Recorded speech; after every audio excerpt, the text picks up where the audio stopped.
Most people think they know how the Great Depression started. They picture a single dramatic day, October 29th, 1929, when the stock market collapsed. Panic swept through Wall Street, and the American dream came crashing down. It's a clean story with a clear villain, the reckless speculator gambling on margin, and a clear turning point, the ticker tape spitting out catastrophe in real time. But here's the problem. That story is dangerously incomplete, and in some ways it's flat out wrong. The stock market crash of 1929 did not cause the Great Depression. Let me say that again because it matters.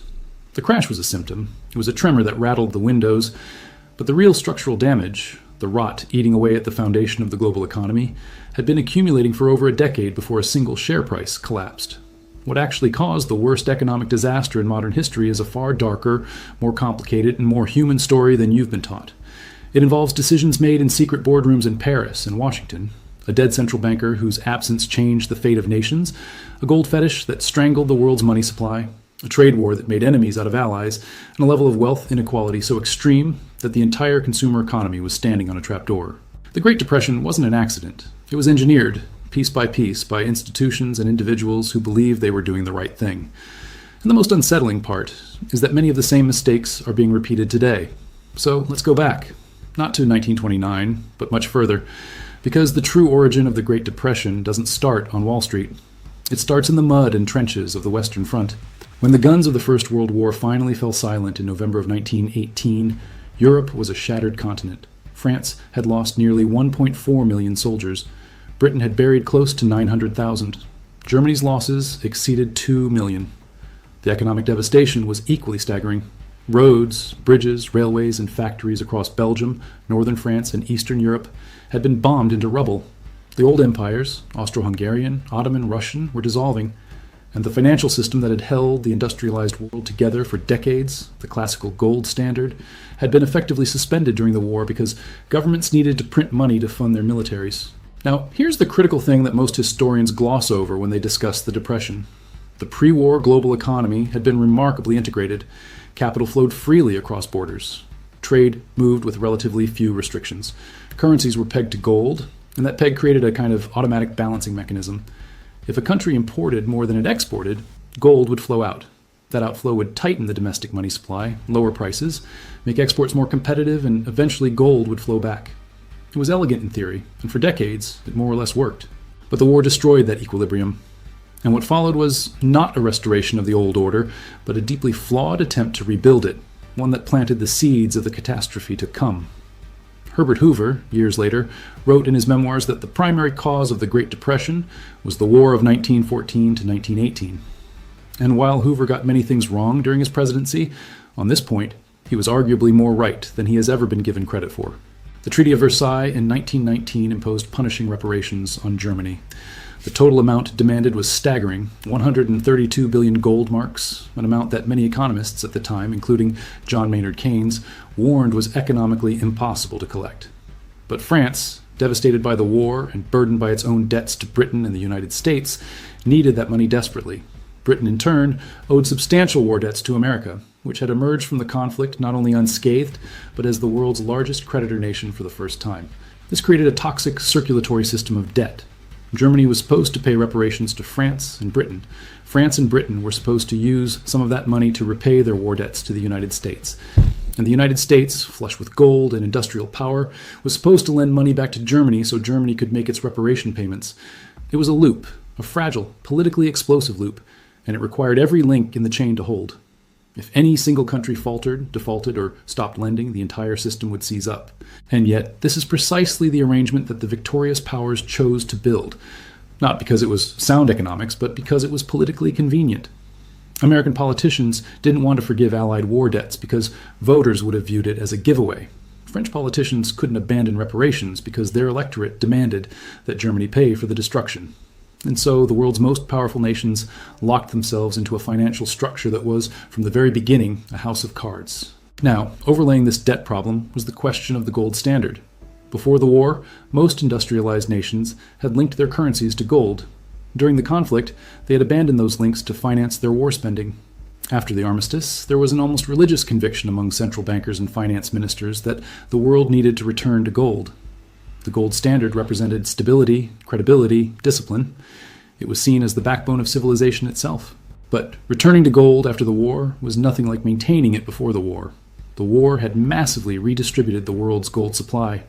By the mid-1920s, the United States held nearly 45% of the world's monetary gold. France, after stabilizing its currency at a deliberately undervalued rate in 1926, began accumulating gold at an astonishing pace. Between 1927 and 1932, France's share of world gold reserves surged from 7% to 27%. Together, the United States and France were hoarding the majority of the world's monetary gold, and this created an almost impossible situation for every other country trying to maintain their gold standard commitments. Here is where the story gets deeply strange and where most conventional histories of the Depression miss the mark entirely. The Bank of France, under the influence of a rigid gold standard orthodoxy, was actively sterilizing its gold inflows. In plain language, that means France was absorbing enormous quantities of gold from the rest of the world, but refusing to expand its money supply in proportion. Under the rules of the gold standard game, when gold flows into a country, that country is supposed to print more money, which raises domestic prices, makes its exports less competitive, and eventually reverses the gold flow. It's a self-correcting mechanism. But France broke the rules. It hoarded the gold and kept its money supply tight. The consequences of this were devastating. An NBER working paper by economist Douglas Irwin argues that France was, in many respects, more responsible for the worldwide deflation of 1929 to 1933 than the United States was. His counterfactual simulations suggest that if central banks had simply maintained their 1928 gold reserve ratios, world prices would have actually increased slightly during this period, instead of collapsing catastrophically. The deflation, in other words, was not inevitable.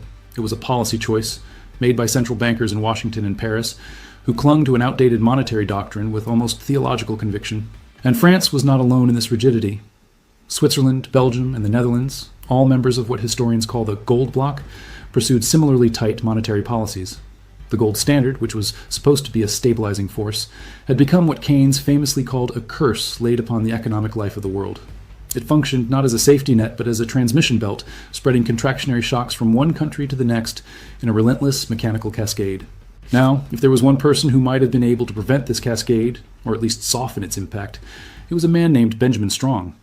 And his death, in October of 1928, just 12 months before the crash, may have been one of the single most consequential events leading to the Depression. Strong had been the governor of the Federal Reserve Bank of New York since its founding in 1914, and he was, by almost any measure, the most powerful central banker in the world. He was a forceful personality with deep connections to international finance. He maintained a close working relationship with Montague Norman, the governor of the Bank of England, and he understood better than almost anyone alive the fragility of the interwar monetary system. Economists Milton Friedman and Anna Schwartz, in their landmark work, A Monetary History of the United States, argued that Strong's death fundamentally altered the balance of power within the Federal Reserve System, and left it without effective leadership at precisely the moment when decisive action was most needed. While Strong was alive, the New York Fed had been the dominant force in American monetary policy. Strong had pushed for coordination with European central banks. He had championed open market operations as a tool for stabilizing the economy. He had, in 1927, cut the Fed's discount rate to help ease pressure on the Bank of England and keep the international gold standard from collapsing. That rate cut was controversial, and critics like Herbert Hoover later blamed it for fueling stock market speculation. But Strong believed that maintaining international monetary cooperation was more important than policing Wall Street's excesses. When Strong died, the power within the Federal Reserve shifted away from the New York Bank and toward the board in Washington, and the regional reserve banks, many of which were led by men with far less sophistication about international finance and far more rigid views about monetary orthodoxy. The decision-making that had been relatively centralized under Strong became fragmented and indecisive. The Fed became paralyzed by internal conflict at the worst possible time. The economist Charles Kindleberger went further, stating flatly that if Strong had not died in 1928, the Great Depression might have been avoided entirely, or at least would have been far less severe. That's a breathtaking claim for a single individual, but it speaks to just how much the disaster hinged on institutional failures and the absence of competent leadership at the critical moment.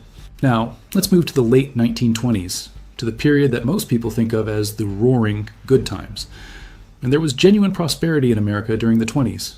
Industrial production was booming. New consumer products, automobiles, radios, refrigerators were transforming daily life. The stock market was soaring. But beneath the glittering surface, the American economy had a structural problem that almost nobody in power was willing to acknowledge. The prosperity was not being shared. By 1929, The top 1% of American families received nearly 24% of all pre-tax income. The top 0.1% earned roughly the same amount as the entire bottom 42% combined. Meanwhile, approximately 80% of American families had no savings at all. Wages for factory workers, miners, and farmers had stagnated throughout the decade, even as corporate profits and stock prices climbed relentlessly higher. This wasn't just a moral problem, it was a structural economic time bomb. An industrial economy runs on consumption. People need to buy things: cars, clothes, appliances, food. When the vast majority of the population barely earns enough to cover basic necessities, the economy becomes dangerously top-heavy. The wealthy few can only buy so many refrigerators, they can only eat so many meals. Their consumption, no matter how lavish, cannot sustain an industrial economy designed to produce goods for millions. The economist John Kenneth Galbraith identified this unequal distribution of income as one of the 5 fundamental weaknesses of the American economy heading into the Depression, and he listed it first: not the stock market, not the banks, the income gap. Because when you have an economy where most people can't afford to buy what the economy is producing, you inevitably get overproduction and underconsumption. Inventories pile up, factories cut back, workers lose hours, then lose jobs. Spending falls further, and the spiral feeds on itself. The wealthy, for their part, weren't spending their surplus income on consumer goods. They were pouring it into financial speculation, into stocks, into real estate, into the very asset bubbles that would eventually pop. And many middle-class Americans, desperate to keep up with the image of prosperity they saw around them, were borrowing to spend. Consumer credit was expanding rapidly during the 20s, installment buying became widespread, and household debt was climbing even as household income growth stalled. This is a pattern that should feel uncomfortably familiar to anyone who lived through 2008. So, when the stock market began to wobble in the autumn of 1929, it didn't fall into a vacuum. It fell into an economy that was already cooling off, already weakened by inequality, already stretched thin by debt, and already being strangled by a monetary system that was draining liquidity from the global financial system.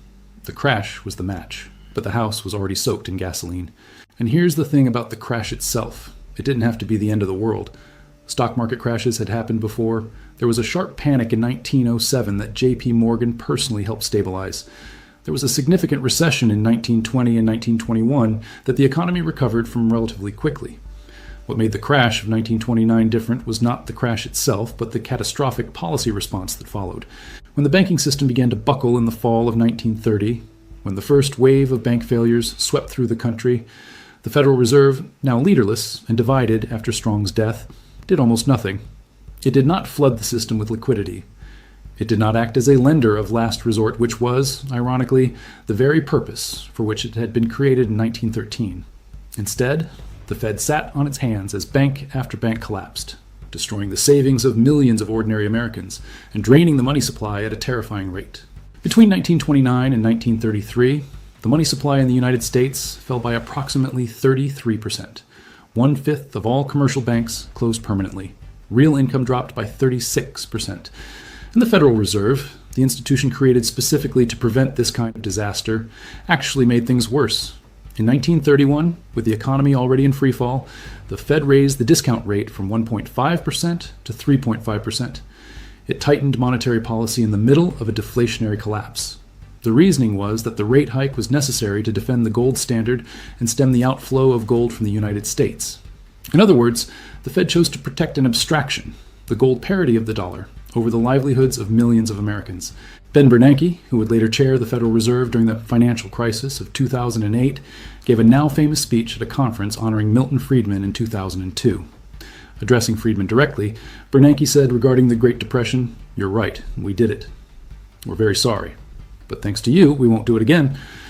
It was as close to an institutional confession as a central bank has ever come. But the Federal Reserve's failures, as monumental as they were, don't fully explain why a recession turned into a depression that lasted a decade and engulfed the world. For that, you need to look at another catastrophic policy blunder, one that came not from the central bank, but from the halls of Congress. In June of 1930, President Herbert Hoover signed the Smoot-Hawley Tariff Act into law, raising tariffs on more than 20,000 imported goods to some of the highest levels in American history. The stated goal was to protect American farmers and manufacturers from foreign competition during the downturn. More than 1,000 economists signed a petition urging Hoover not to sign the bill. He signed it anyway. The reaction from the rest of the world was swift and furious. Canada, America's largest trading partner, immediately imposed retaliatory tariffs on 16 categories of American goods, covering roughly 30% of all U.S. exports to Canada. Britain, France, Germany, Italy, and dozens of other countries followed suit with their own tariff walls. Within 2 years, more than 24 nations had enacted retaliatory trade barriers. Global trade, which had been the lifeblood of the interconnected world economy, collapsed by approximately 66% between 1929 and 1934. The impact on American industry was devastating. U.S. exports to Europe plummeted from roughly $2.3 billion in 1929 to just $784 million in 1932. Imports from Europe dropped even more sharply, from $1.3 billion to $390 million. For industries that depended on foreign markets, particularly agriculture and heavy manufacturing, the tariff was a... Remember that loop I described earlier? Germany borrowing from America to pay reparations to France and Britain, who in turn paid war debts to America? Smoot-Hawley blew that loop apart. If Germany couldn't sell goods to America because of tariffs, it couldn't earn the dollars it needed to service its debts. If American lending to Germany dried up, as it had been doing since 1928 when the Fed raised interest rates, the entire reparations system collapsed. And collapse it did. In 1931, the Kreditanstalt, Austria's largest bank, failed. The contagion spread to Germany, where a full-blown banking crisis erupted. Britain, unable to defend the pound, abandoned the gold standard in September of 1931. The dominoes fell one after another. Now let me bring all of these threads together, because the true horror of the Great Depression is not any single cause, but the way multiple failures reinforced each other in a death spiral that no single policy change could have stopped.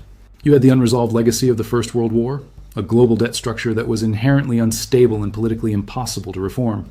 You had the gold standard rigidly reimposed on a world that could no longer sustain it, concentrating monetary gold in the vaults of the United States and France while the rest of the world starved for liquidity. You had the death of Benjamin Strong, which robbed the Federal Reserve of its most capable leader at the moment when leadership mattered most. You had a Federal Reserve that, in the absence of Strong's guidance, pursued disastrously tight monetary policy, allowing the money supply to collapse and refusing to act as a lender of last resort during successive waves of bank failures. You had extreme income inequality that hollowed out consumer demand and made the economy structurally vulnerable to any downturn. You had reckless financial speculation, fueled by cheap credit and inadequate regulation, that inflated asset bubbles which were bound to burst. And you had Smoot-Hawley, which demolished international trade and cooperation at precisely the moment when the world needed them most. Each of these factors alone would have caused a recession. Together, they created a catastrophe that destroyed the livelihoods of hundreds of millions of people across the globe. Industrial production in the United States fell by nearly 47%. GDP declined by 30%. Unemployment exceeded 20%, and in some cities, it reached 50% or higher. People lost their homes, their savings, their dignity. Families that had been middle class a year earlier were standing in breadlines. And the tragedy is that so much of it was preventable. The gold standard didn't have to be reimposed so rigidly. The Bank of France didn't have to hoard gold. The Federal Reserve didn't have to let banks fail. Congress didn't have to pass Smoot-Hawley.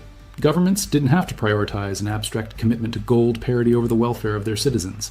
These were choices, made by real people in real institutions, often with the best of intentions, and they produced the worst economic disaster in modern history. What historians get wrong time and again is reducing this complexity to a simple narrative. The stock market crashed, and then the Depression happened. That framing is not just incomplete, it's misleading. It implies that the Depression was a natural disaster, an act of God, something that descended on the world without warning. But it wasn't. It was manufactured by policy failures at every level, by central bankers who worshipped gold, by politicians who chose protectionism over cooperation, by a financial system that concentrated wealth in fewer and fewer hands, and by institutions that failed to act when action could have made the difference. And the deeper you look, the more uncomfortable the parallels become with our own time. Rising wealth inequality, polarized politics, central banks struggling with the limits of their tools, trade wars and tariff escalation, a global financial system built on enormous and potentially unsustainable debt, an international order that seems to be fraying at the edges, with cooperation giving way to nationalism and competition. The Great Depression taught the world some hard lessons that led to the creation of institutions like the International Monetary Fund, the World Bank, deposit insurance, and modern central banking practices. But lessons have a way of fading from memory. The generation that lived through the Depression, that stood in bread lines and watched banks close and lost everything, is gone now. And the institutional safeguards they built are being questioned, weakened, or dismantled. The Great Depression was not a single event with a single cause. It was a systemic failure, a cascade of errors and miscalculations that fed on each other until the entire global economy collapsed under their weight. And the most dangerous myth of all is that it could never happen again. Now, there is one more dimension to this story that rarely gets discussed, and that is the human cost beyond the statistics. When we talk about unemployment reaching 25%, we're talking about roughly 13 million Americans who had no work, no income, and in many cases, no prospects. But those numbers don't capture what it felt like to live through it. They don't capture the father who walked out of his house every morning pretending to go to a job that no longer existed because he couldn't face telling his family the truth. They don't capture the children who went to school hungry because there was simply nothing in the kitchen. They don't capture the shame, the despair, the quiet erosion of human dignity that came with years of poverty in the richest nation on earth. In the rural South and the Great Plains, the Depression collided with environmental disaster. The Dust Bowl, a decade-long ecological catastrophe caused by decades of aggressive farming practices and a prolonged drought, turned millions of acres of once productive farmland into desert. Massive dust storms, some stretching hundreds of miles across, darkened the skies of cities as far east as New York and Washington. Hundreds of thousands of families, their land ruined and their livelihoods destroyed, packed what they could into battered trucks and headed west to California, where they were met, not with open arms, but with hostility, exploitation, and misery. The psychological toll was immense. Suicide rates climbed significantly during the early 1930s. Malnutrition was widespread, particularly among children. In some coal mining regions of Appalachia and industrial cities of the Midwest, conditions approached those of the developing world. People were dying not from exotic diseases, but from the simple, grinding consequences of poverty. From hunger, from cold, from treatable illnesses they could no longer afford to have treated. And here's the thing that should keep us up at night. The Depression didn't just destroy wealth. It destroyed faith, faith in institutions, faith in democracy, faith in the idea that the system could work for ordinary people. And into that vacuum of faith stepped some of the most dangerous political movements of the 20th century. In Germany, the Depression's devastation fueled the rise of the Nazi Party. In Italy, it strengthened Mussolini's grip on power.